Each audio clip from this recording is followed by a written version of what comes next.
All right, fifth graders, we are now on our literature interactive notebook number 5. We've gone through inferencing, themes, story elements, and today we are on figurative language. And figurative language is one of my absolute favorite topics to work on.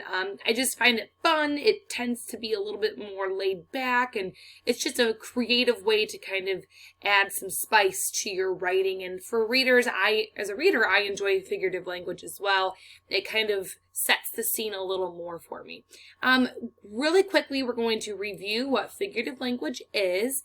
There are a variety of different types of figurative language. I'm going to quickly go over each one of these with you. Okay.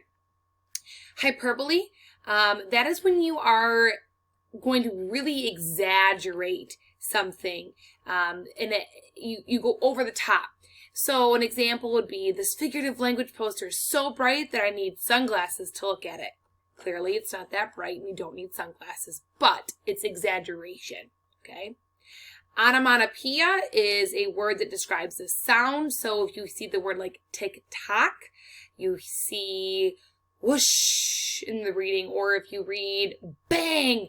A lot of comic books and graphic novels have a lot of onomatopoeias, and it sets the tone for sounds that the reader may be listening to in their head as they're reading, okay? Personification is one of my favorite ones as well.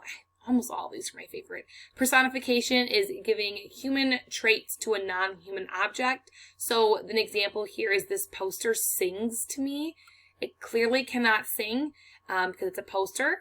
Another example would be, the tree danced in the wind as the tree was dancing as the wind rushed through its branches. A tree clearly cannot dance, but it's an example of a human trait going to a non-human item. Metaphor, a comparison that does not use words like or as. So this poster is a work of art. Okay, I'm comparing it to a work of art, but I'm not using like or as. Alliteration is when you repeat a word or phrase that starts with the same letter or sound. So they're using P's here in this example. Pink and purple posters really pop. It's that P sound with the alliteration. Idiom is an expression whose meaning is different than the literal meaning of the words. So figurative language will knock your socks off. Okay, clearly it's not going to knock your socks off, but it's an example saying that it's going to give you a lot of information, and it's going to be exciting, and again, it's going to be cool and creative, okay? Interjection is a word or an emotion that's usually at the beginning of a sentence, and it's followed by an exclamation mark typically. So hooray! I've always wanted a figurative language poster, okay? That hooray is the interjection. And then we have simile, a comparison that uses like or as. It's the opposite of metaphor, where metaphor does not use like or as, simile does use like or as. This poster is like a work of art. This poster is as pretty as a bouquet of flowers, okay? What you are going to be doing is you are going to be reading this passage. Let me blow it up for you. I'm not going to read this one to you today. I'm going to have you guys read this one independently. Then what you need to do is, it'll say find a simile in the story and use the arrow to point to it.